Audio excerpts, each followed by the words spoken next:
Hello everybody. Hopefully we've got sound and everything. Just going to give it a couple of moments just to let a few people join. This is a live stream. So this is totally uncut.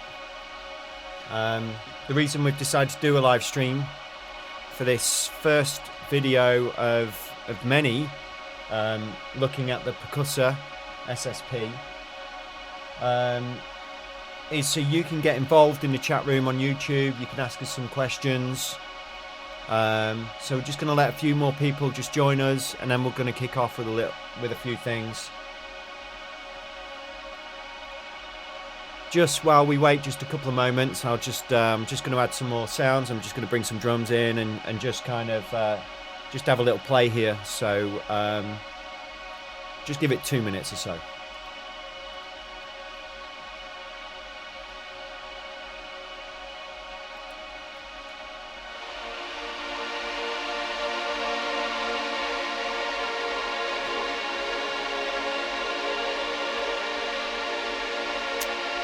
Hello everyone for joining us so far.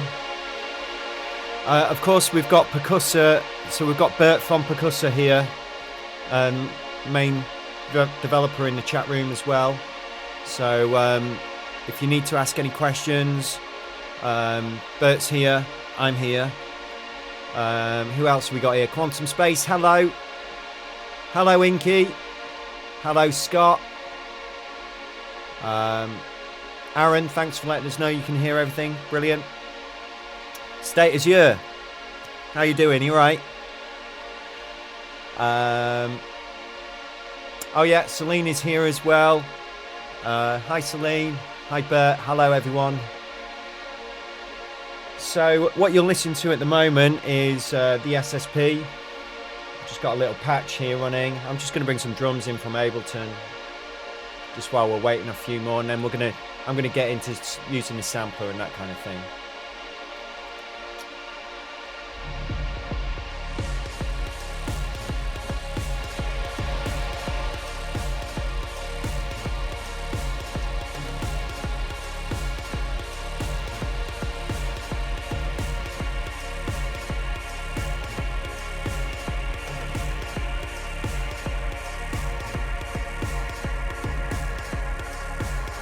What you're hearing here is a polyphonic synth patch going through the luscious reverb that you get on the SSP.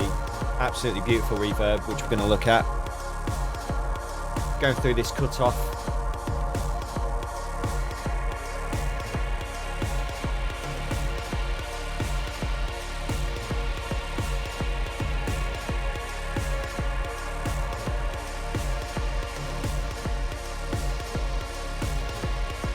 Playing around with the cutoff there. Okay, I think we can start. Oh, Omri, hello. Thanks for joining us.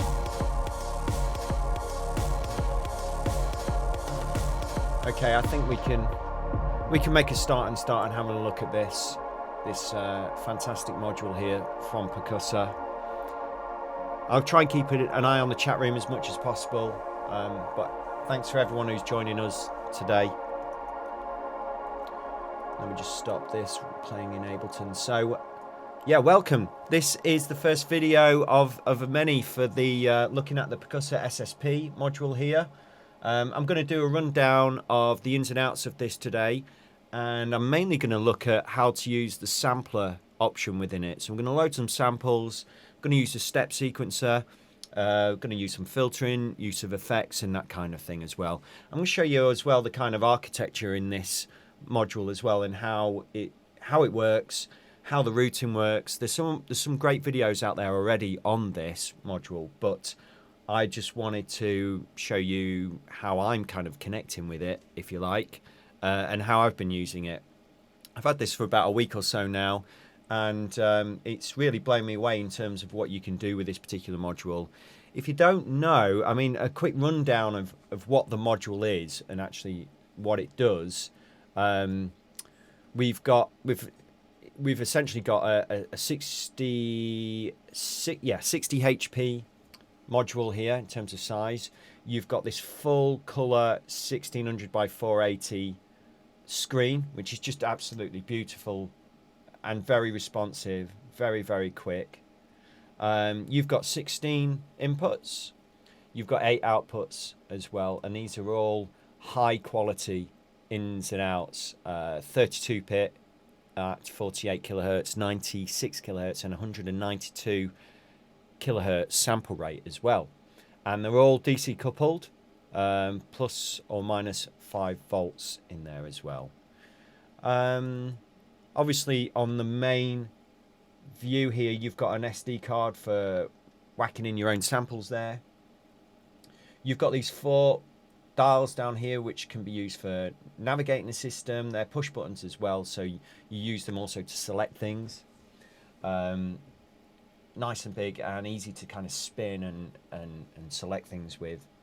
Really nice way to get around this. You can also navigate using up, down, left and right here as well. You've got some more buttons here which correspond to anything that's written here. So these top 4 correspond to those 4, these 4 correspond to those 4, so whatever's on the screen. And then you've got 4 main pages that you'll always be jumping in and out of on here. And these are essentially, you've got G, which is your global menu, which is where you can access things like all of your many presets. And at the minute there's 147 on here. You can save a lot more. We'll have a look at some of those in a moment.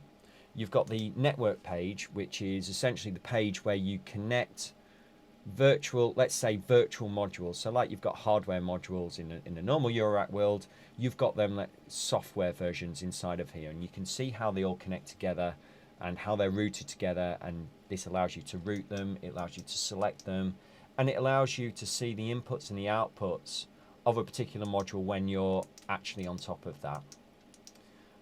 This whole network page is huge. As you can see, we kind of got bank 1, bank 2. If I keep scrolling over, then it goes to the 3rd. You can add more modules into there. 4, 5, 6, 7, 8, 9. I mean, this is a polyphonic patch, and there's about 4, or no, there's 8 voices in this patch actually. And then you've got from 9 to 16 are all completely blank. So in here you can still add more and more and more and more modules essentially until this thing runs out of memory. And at this moment in time, I've not had it run out of memory.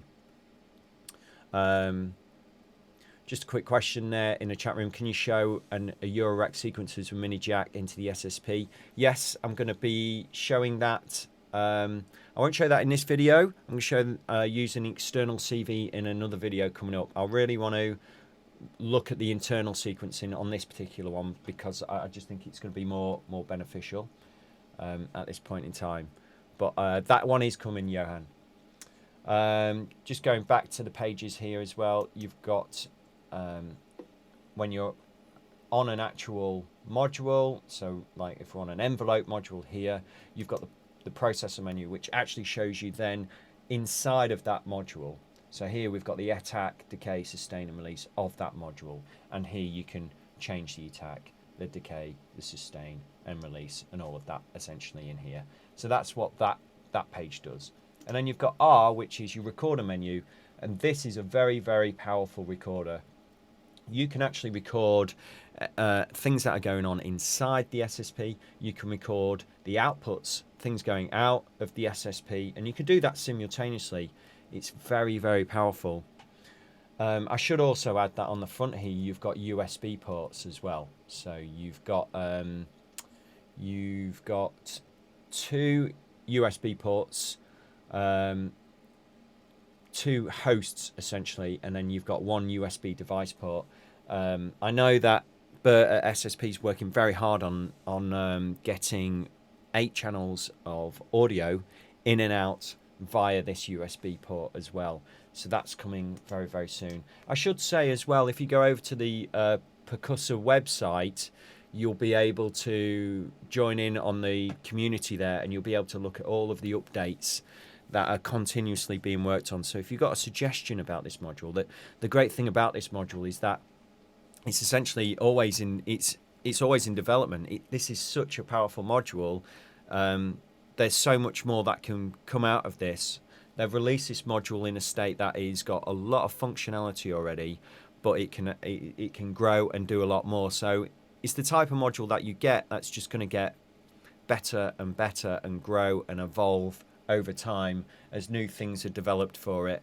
There's tons of new things coming that I know Bert and Celine are working really hard on getting sorted out. Oh yeah, Bert's just said in the chat room it's 8 in and 8 out via audio, but possibly he thinks 16 in and 16 out over USB audio. 16 channels of audio in and out to this. So that it opens up so much that you'll be able to do with this in terms of running audio over the USB. I can't wait for that. So I should also say that the modules that this comes with currently, the internal modules, if I just jump back to the right camera, can be found on this screen. And on this screen, you've got access to all the current available modules. So starting on the top left here, you've got an output module which actually creates internal routing to the physical outputs. You've got 8 outputs, remember here. You've got inputs, so it allows you to route the inputs to various modules within the module. You've got a bus which allows you to send signals to multiple places. You know, kind of like you'd do bus routing on a mixing desk or an auxiliary or something like that. There is a delay, which is awesome. It's like a ping pong delay, but it actually sounds quite tape delay-ish at the moment. The reverb is just amazing. You're going to hear that shortly. Oh, Jason's asking, can this be used like the ES8? Jason, my understanding is that essentially, yeah, if you're using the ES8 to get audio in and out of your computer into the Eurorack world, essentially this is what this is going to enable you to do as well. Just going back to the modules, yeah, reverb. You've got Mac, which is macros. If you're familiar with that kind of thing, it allows you to use macros to change multiple things at once. You've got the oscillator, which is Wavetable Oscillator, WTO. So that's an oscillator essentially full of different wavetables that you can get to. You can add your own to that as well. LFO, obviously, which is sine wave, square wave, sawtooth, you know, all the usual suspects in there. SAM is sampler, which we're going to look at today. Gra is granular, so that can be polyphonic as well, polyphonic granular. Noise generator. STE is your step sequencer, we're going to look at that today. You've got your quantizer as well in here. Env is your envelope. Com is a comb filter as well. SVF is your normal filtering, essentially, state variable filter. And you've got bandpass, low pass, high pass, and you can use all of those simultaneously. EFL, envelope follower, which is pretty cool. You've got SDL, which is a simple delay line. SWI, now this is a switch for doing kind of logic operations, for sending things to different places at different times using switches. VST, now this is interesting. So any of you out there who are good with Linux and good at compiling VSTs in that world, you can essentially do that. You can run a VST within this module if you're able to compile it. It's not something that I know how to do, but I know that there are people out there who can, which will be great. I can't wait for that. BCR, Bit Crusher. You've then got Wave Shaper, WS. DCG is your DC generator, essentially. MIDI is MIDI inputs. And you use the second USB here.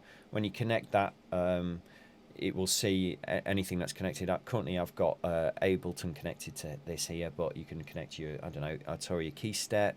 I've had that connected to it, an old Behringer USB controller connected to it. You've got an arpeggiator in there, and then lastly physical modeling membrane in there as well. So there's loads of different modules, and then there's lots of blank screens here which will eventually be populated by more modules and more things that are going to come along. So with that, let's jump in. Let's have a look and listen to some of the presets maybe, which you can get to in this page. Now I was just playing this polyphonic patch here. Just turn this up a little bit. This is just an 8-voice polyphonic synth you're hearing. You just take that reverb off just so you can hear this reverb. Oops, sorry, hit the camera.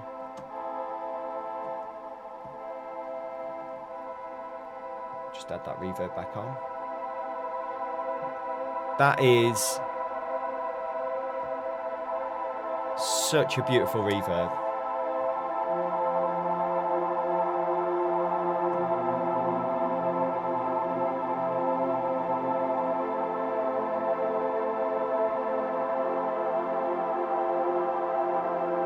Everything you're hearing right now is coming from this module. The reverb is coming from the module. The synth is coming from the module. I'm just playing this using the Arturia key step, which is just off screen here. You can just see it down here. And I've just got that connected going, routed through Ableton. Is it loud enough? Can everyone hear this?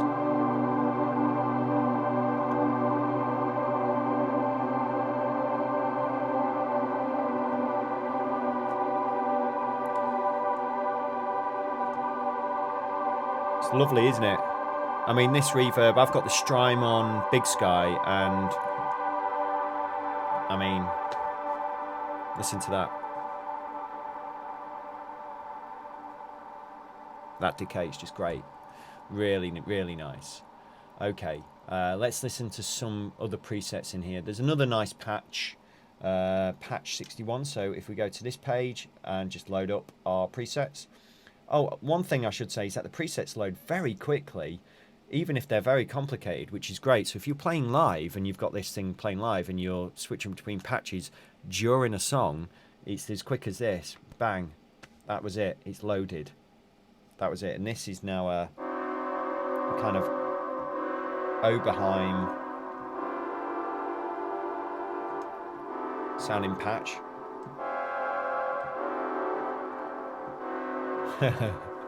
What else have we got in here? We've got step sequencer. If I just load that up on patch 12, yeah.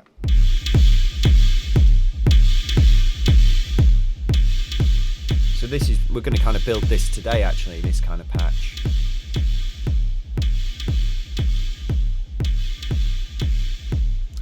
Quantum Space has made a good point in the chat room here. Is, you know, it is a lot of HP for this, but what it does, it covers so much. I mean, I'm thinking it can cover, you know, sample playback, synthesis, effects, and so much all at the same time. I should add, basically, you can run samplers. You can run sampling, you can run bass lines, you can run a polyphonic patch, you can run reverbs and delays and audio in and out. You can do all of that at the same time. You don't have to have a separate patch for each one. You can have everything running at the same time. It's that powerful. You can have 3 or 4 samplers running at the same time while you've got your synth playing, which you're playing over here. And yeah, I don't know if people realize that it's not like you have to you switch between each patch just to do different things, which is great as well. Yeah, so this is a simple patch using a sampler. Keep hitting the camera. This is quite a simple one. going to build this, but you've got the output here, which is connected to a sampler. Samples playing back kick drum here, and a hi-hat. You've got a step sequencer here, which is essentially playing back and triggering the samples using gates. You've got MIDI input if you wanted to use an external MIDI input, and then you've got a good dosing of the reverb, which we've already heard. Just on the hi-hat, not on the kick drum. Let's have a look at another patch that I picked out. Oh yeah, this one's quite beautiful, if I remember rightly. So this one is kind of FM, almost like your DX7 stuff.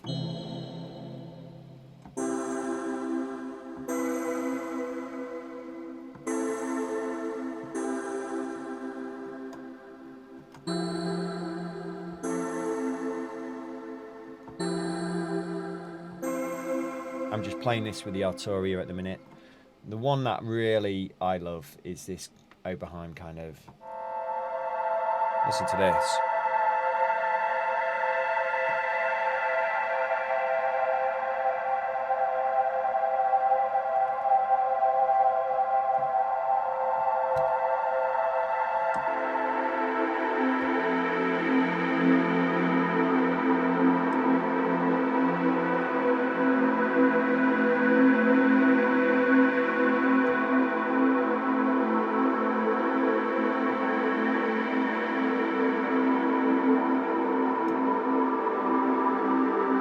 All of this is coming from the SSP again.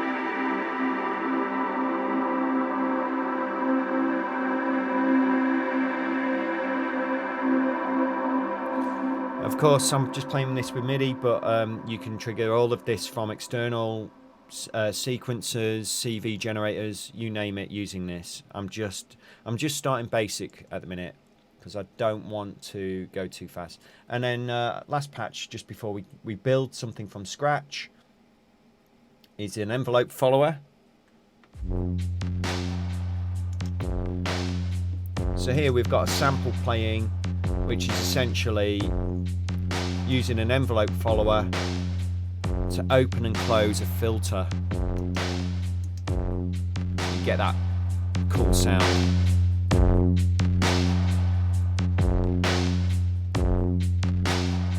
So there we go. There's a few patches for us.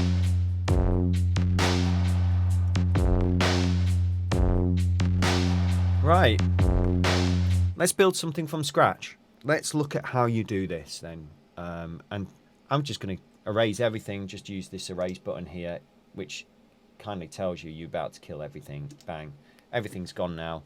We are basically completely blank. There is nothing in here, and we are ready to go. And I thought what I would start with is I'm going to build a sampler. I'm going to add some I'm going to have a sampler. I'm going to use a sequencer to trigger those samples within the sampler. I'm going to use some reverb on some of the samples and not the others, filters, and I'll use a sequencer as well to open and close a filter. So it'll all be done inside of here. Again, I could use external modules to do CV modulation on this, but I just want to use internally in the SSP because I want to show you the power of it internally at the moment. In the videos that I'm going to do later on, video 2, 3, 4, I'm going to do about 5 of these.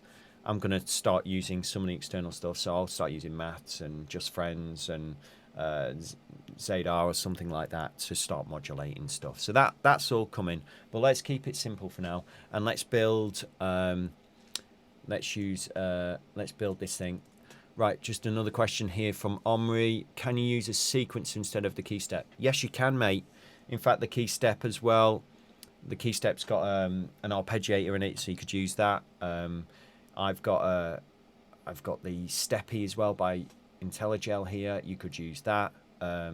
You can use obviously just the step sequencing from Ableton to trigger things inside of the SSP as well.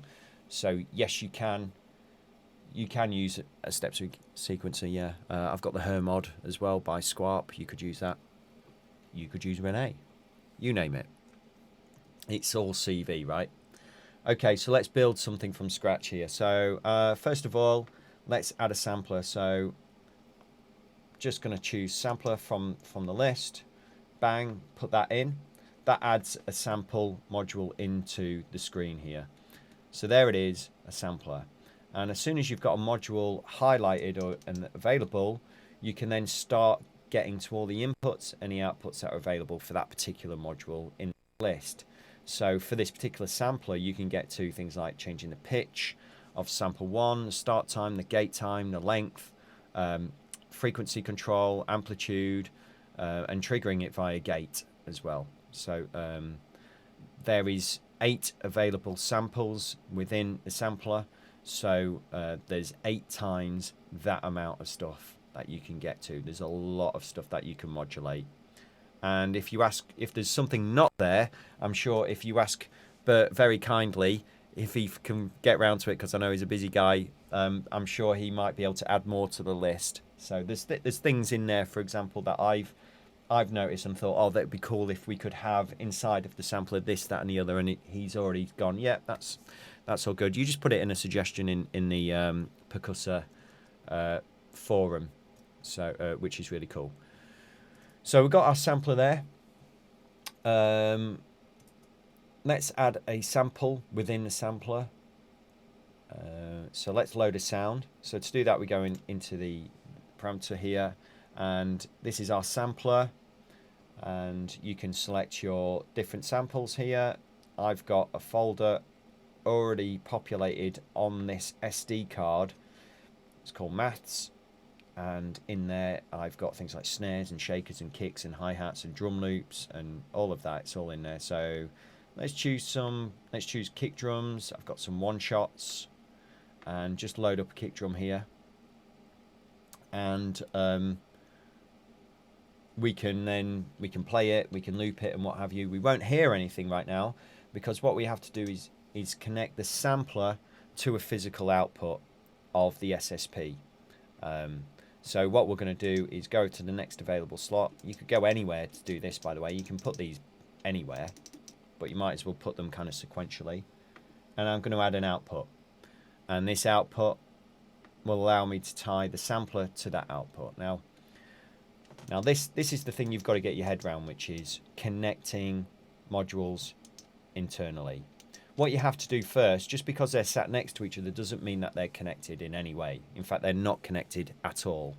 You have to say to the SSP, I want these two modules to talk to each other, basically. And to do that, you highlight one, you hold down the shift button, it brings up this red square, it means you're looking at the modules in there, and then you choose, in this case, the second button, because it's the second module in on the top row, and you click that, and that means that those two modules are now essentially able to talk to each other. Then it's now possible to connect a signal from one to the other, basically, and you have to do that. So let's connect the output of the sampler while it's highlighted to the output of output 1 and 2, and we just select that here. So I should say this left and right hand column over here with the inputs and the outputs, you scroll them using this dial for that column, this dial for that column, basically. So we select output 1 from here and output 2 from here, basically. And sorry, I'm on the output module. There we go. So on sampler, output 1, go over here and also highlight them on here. And you'll see now, because I've connected the output of the sampler to the physical output, if we press our in and out button here, you get this little arrow come up. This little arrow tells you that these, not only are they connected, but actually the signal flow is that we've got an output going from the sampler into the physical outputs there. So that means now we should hear sound coming out of output 1 and output 2 here, which I've got connected. So if we go back in, and I've got my sampler here, and if I play my sample, just move that start point to there, and I'll just make the, there we go, just turn up the volume on my mixer as we're playing it. We got our kick drum. You can zoom in and out. This is just how quick this screen is. Check this out. By zooming in and out of the sample, it's really, really quick. Very, very quick. Almost too quick. And you can change the start time and the length of different of the samples and what have you. You can load up different kicks, different samples just by selecting them as well. And you can loop that sound as well, and it'll just keep looping that around. While that's looping, you can get to things like start, length, time, but if you push up, you'll see that these grayed out parameters here become available. Now we can change things like crossfading, we can change the tuning, frequency of that sample, and all of these you can modulate as well in there. So just coming back out, going back in, easy peasy. If we want to load up a second sample, we go out, we push to the right, and now we can load up a second sample in there. So sample 1 would be there, sample 2 would be there. Great, I'll just take that off loop for now. So are we cool with that? I'll just check in terms of everyone in the chat room. That's how you connect the modules together, essentially. Simple like that. I'll just move my camera a little bit. There we go. I think that's a bit better. Okay. There we go. That's it, right.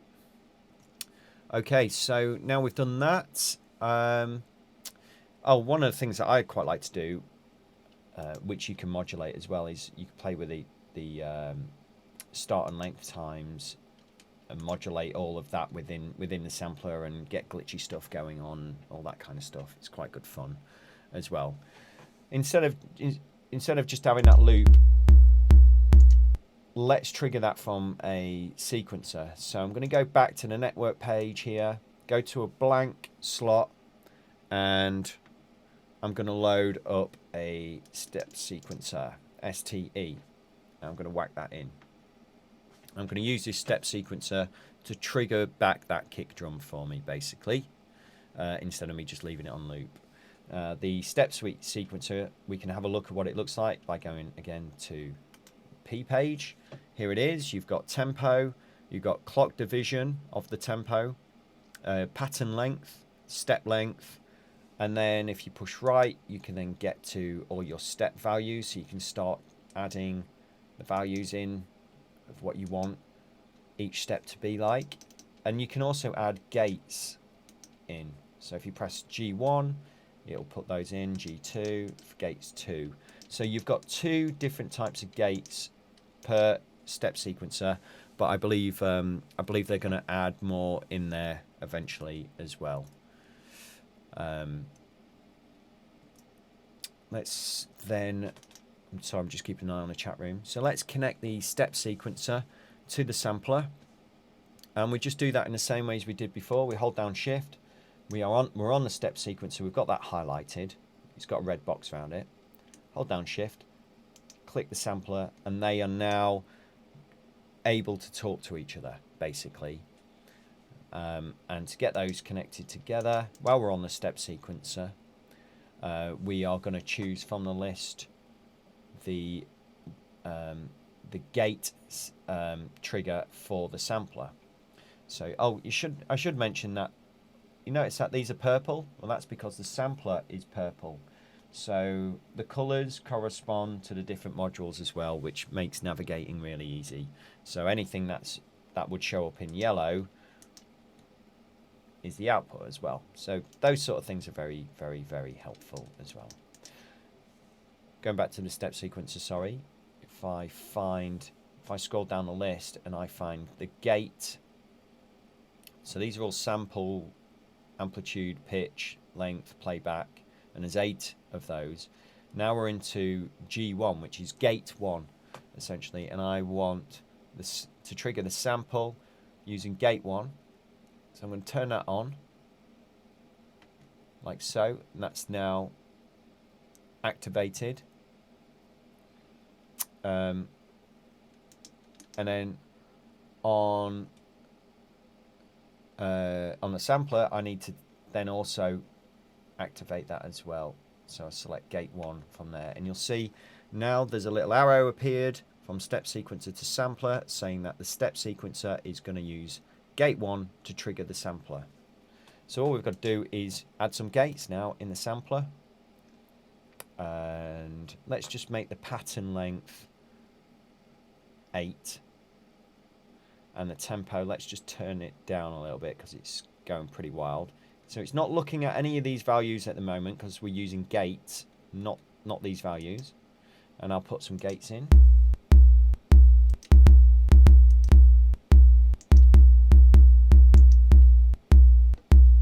Scroll over. There we go. And that's now triggering, if I go back to my sampler, it's triggering that sample for me. Easy peasy. Again, you can still change your kick drum. There we go, let's have that. Banging. It's a bit fast.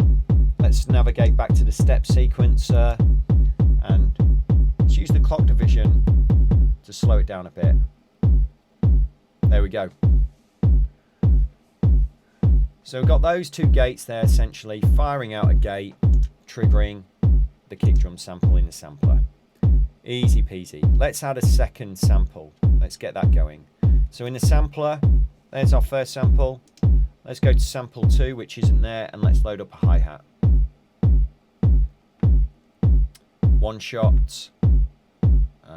Oh, there, kick drum still. I'll just turn my kick drum down a little bit so we don't go crazy. Let's go to hats. Let's go to closed hi-hat, and I'll just load any for now.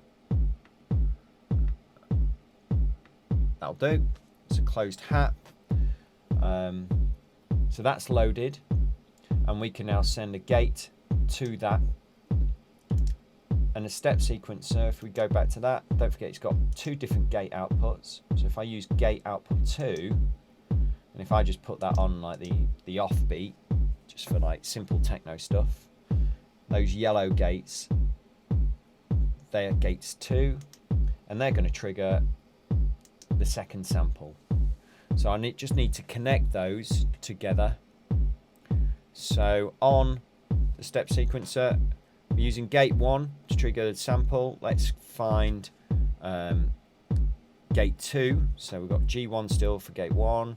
Keep going down until we get to gate 2. And we want it not to trigger gate 1, but we want it to go to the gate 2, like so, and that's connected in there. Now that should, if we go to a sampler, that should be triggering our hi-hat. And it's not. Why haven't I done that? Let me just double check. Oh yes, on the sampler I need to activate the gate 2 as well. So find the sampler, gate 2, that's connected. You notice when I activated that, it went from 0 to 1. That means because it's seen a connection. And down here, by the way, I should note, you've got scopes, so you can actually see the inputs that are going to different places, which is good visually, so you can see voltages being kicked around the place. So there we've got our hi-hat. We can't hear the hi-hat because we need to assign the hi-hat also to go to the output so we can actually physically hear it. So in order to do that, we're going to go to the sampler, which we're already on, and we're going to connect the second output, the second sample output to the output here. So on a sampler, we are going to go to, we're going to scroll down, and we're going to find out 2.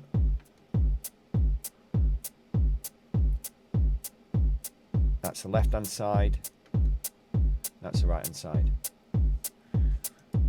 Just going to check the chat room, how are we getting on there?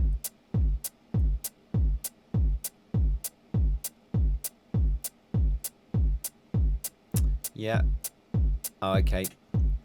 Bert's answering questions, so we're all good there. So there we go. We've got techno. We've made techno already. Again, in here we can increase the tempo. We can, let's make the pattern length a bit longer, and we can add some more gates in here.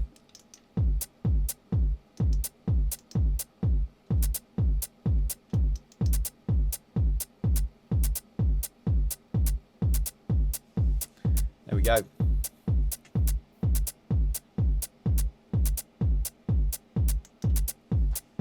Easy peasy. So there's a sampler, step sequencer driving it.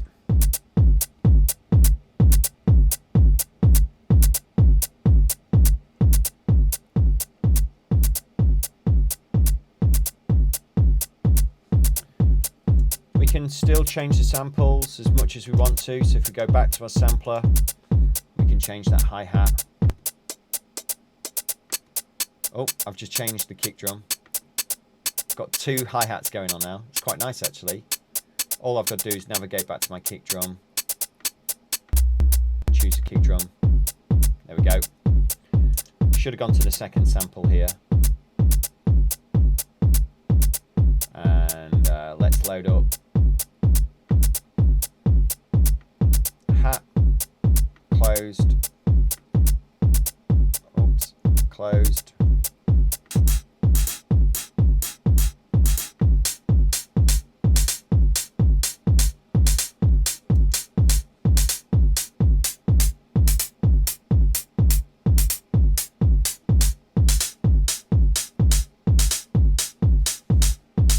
There we go.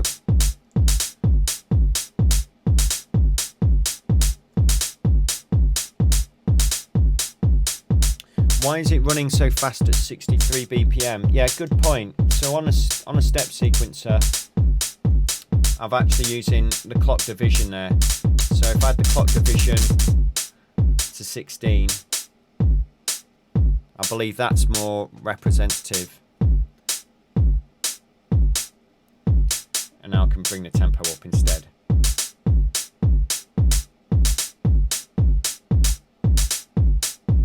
Yeah. So you got clock division and you've got tempo to play around with there, basically.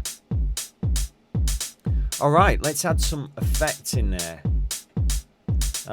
Let's add some reverb. Let's just put reverb though on the hi-hat.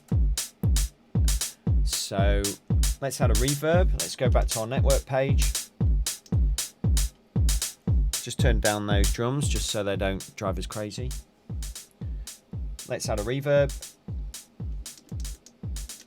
There's the reverb. Add that in. You've already heard the reverb. It sounds absolutely lovely. Now we need to connect the sampler to the reverb, and we need to set the reverb to the output as well. So we want to send the hi-hat from the sampler into that reverb. So to do that, we're going to break the connection going from sample 2 to the output. So we're going to take that off. And we're going to connect the sampler to the reverb. Again, you do that by holding down Shift. Select your reverb.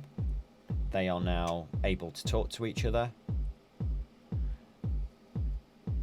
And on sampler, we're going to choose output 2 to go to the left and right. Output 2, again blue for reverb, and that's going to go into left and right of the reverb. We're then going to connect the reverb to the output.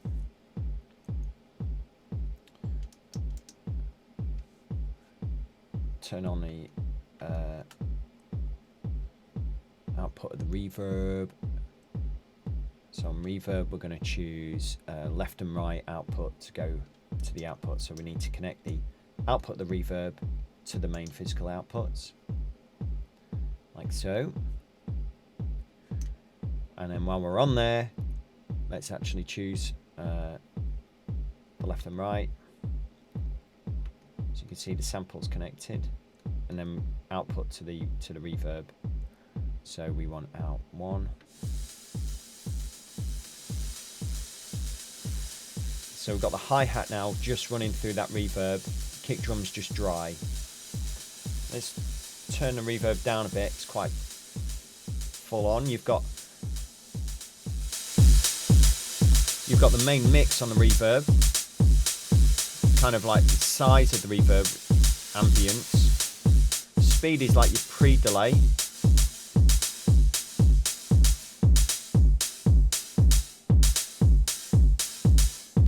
So there's a nice short reverb for you just on the hi-hat.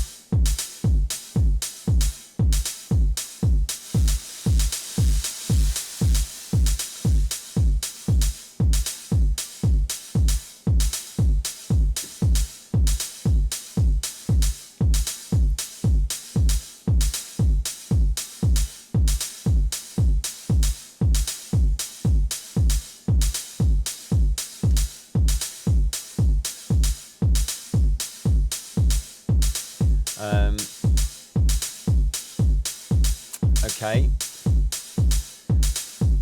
so what we can also do now, I think, is something that I'm a fan of, is taking the reverb and running that through a filter. So I'm going to run the reverb into a filter. So let's choose filter,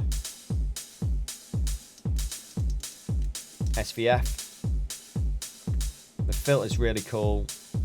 They're all the inputs that you can change on the filter that are available as soon as you activate it. And the filter, like I said, has got band pass, low pass, high pass in there. You can use them simultaneously. Let's connect the reverb to it first. So we'll disconnect the reverb from the output, so it's no longer going there, because we want it to run into the filter first. So while we've got reverb highlighted, we're going to connect that to the filter, like so. So they're now, again, they're ready to talk to each other, so we can actually send virtual cables to them. And what we're going to do is send left and right reverb into the input left and right of the filter, and got the left input of the filter, and if we scroll down we should have the right input of the filter. There we go, those two selected. And then over on the filter here, we can activate the input. You can see that that signal's going in to the filter, and then we can take the output of that into the main physical outputs over here. So we're going to find the low pass of the reverb. Sorry, I need to connect the filter to the output there. Forgot about doing that. Again, hold down shift to the output, and I'm now going to take the low out to input 1, and the low out, oops, gone past it, low out into 2.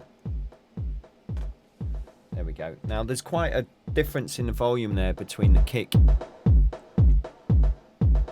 and that reverbed filtered hi-hat, and that's, well, because I've got the filter closed.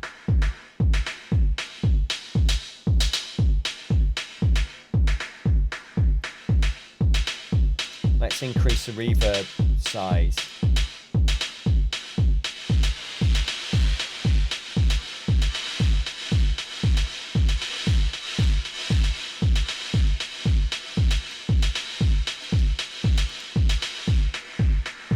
Now I am jumping between screens here to get to different parameters, but I should say that obviously if you've got a MIDI controller in front of you, you can map using a MIDI controller to, you know, dials and sliders to change different parameters within here. So even though I'm kind of like jumping from one place to another, it will completely eradicate that because you're able to use a MIDI controller basically to move between different parameters. That's something that I think that I'm going to do more of, particularly when I'm playing live. I'll probably have something like the Behringer BCF controller, which has got faders and dials, and I'll probably take that and I'll use that and map it to different parameters, so I'm just able to manipulate things. Obviously when you're playing live, you don't really want to be jumping between from one screen to another. But don't forget there's also the macro module inside the SSP that you can use, which will enable you to get to different parameters a lot quicker as well. But for me, MIDI controller is where it's at, I think. Okay, just see how we're doing in the chat room as well.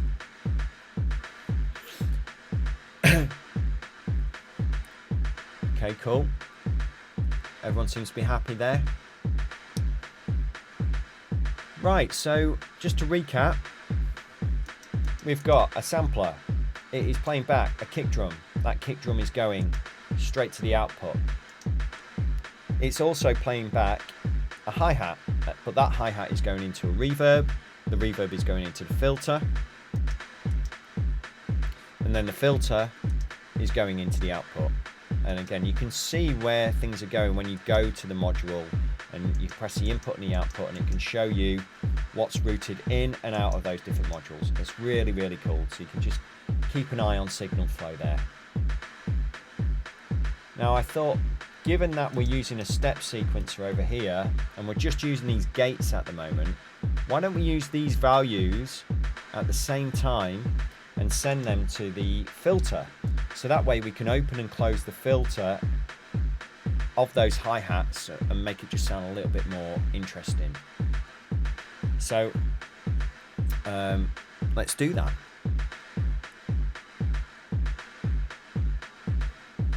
And the way to do that is quite straightforward. We are going to take, let me just check I've got that right. Yep, so that's connected to there. So we need to connect the step sequencer to the filter. So hold that down, and that's 1, 2, 3 on the bottom row, 1, 2, 3 on the bottom row. They're now ready to be connected together. So while you're on the SVF, the state variable filter, we are going to change the, let's go back up to the top here, SVF cutoff, like so. And over on here, on the filter, we need to activate the cutoff. And they're now connected. So that step sequencer is connected to the cutoff of the filter, and you can hear it doing that.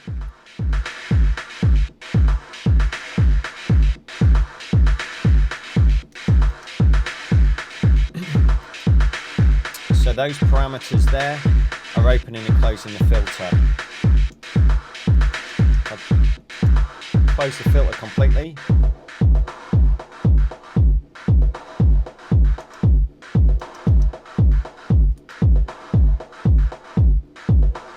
You can hear what it's doing.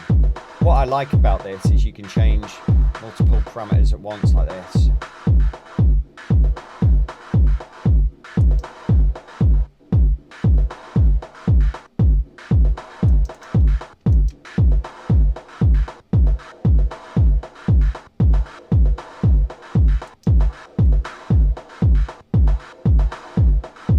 Yeah, cool. So we've got a question. Omri, maybe in a future stream you can concentrate on using it in a live situation. Yeah, absolutely, mate. I thought mainly what I'd do here is give you an overview of using, you know, the nuts and bolts of what it can do, and then I think I'll do somewhere I actually just perform with it, because the way that I see me using this, it's going to replace the polyphonic element of my main 7U rack here, which is my main performance rack. So I can see it replacing potentially the Expert Sleepers FH2, my Chord 2 by Qubit, the 3 envelopes, the 3 VCAs, the mixer, the filter, the reverb, and the delay. All of that section there will be replaced by that. And what it'll also enable me to do, as well as that space, it's going to allow me to do sample playback. I'm thinking about actually taking things like my main bass synths up here, my main bass oscillators, feed that into the SSP and use the SSP as a mixer. So the SSP will mix all of the things going on in my main rack here internally, and then just give me a left and right output essentially, which I'll give to the sound person whenever I play live. So it'll be a mixer, it'll be a sample playback, it'll be the polyphony, it'll be all of that basically in there.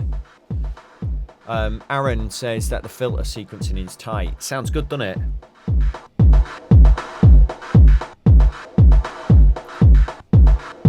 Yeah, like that.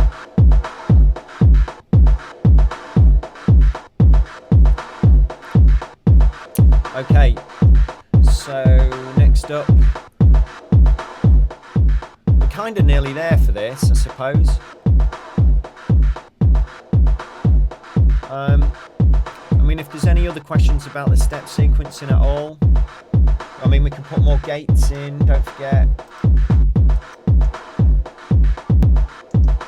All that kind of thing. Play around with that.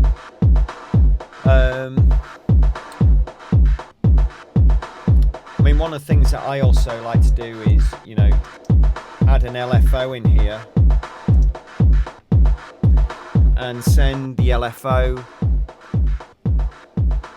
to, we can send the LFO maybe to the sampler. So let's connect the LFO to the sampler, and let's play around with, I don't know, let's play around with the pitch or something like that of a sampler. So let's go to sample 2.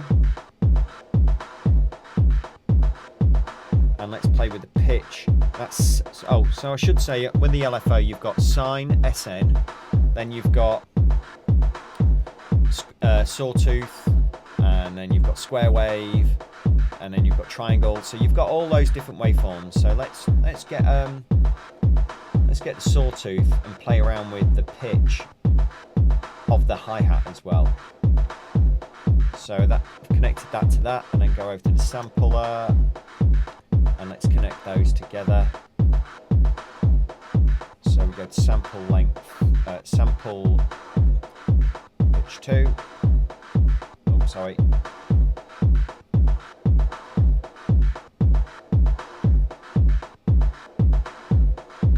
Sample. Yeah, that should be right. Oh yeah, I'm playing with a start there. I should be going pitch. There we go. So now it's pitching up and down the hi-hat using that sawtooth.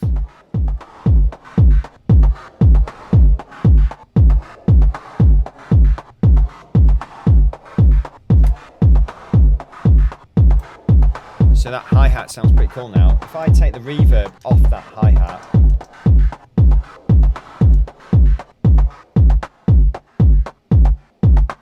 it's like that. But what the reverb's doing is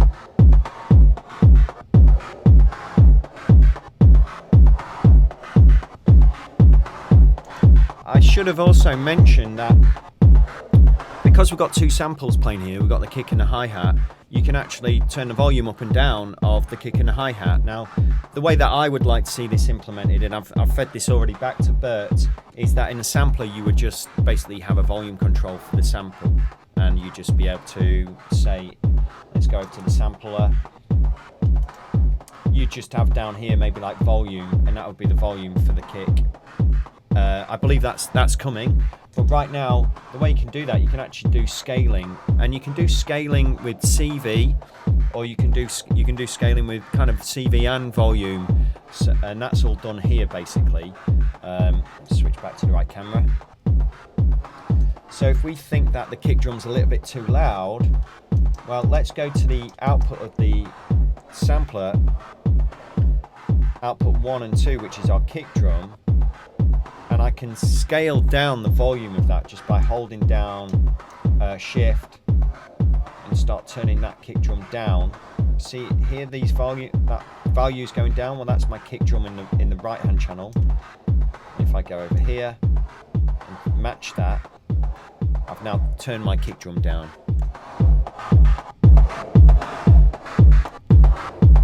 Which is I think that's a better mix there. Kick drum's not as powerful.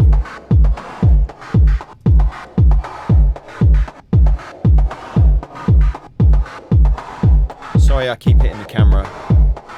Anyway, that's kind of it. I mean, let's open up the filter a little bit more.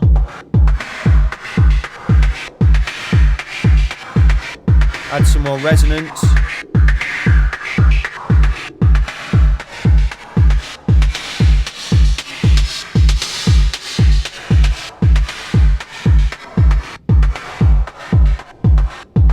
I should say as well that with the sequencer, I'm using the internal clock, but you can actually use an external clock.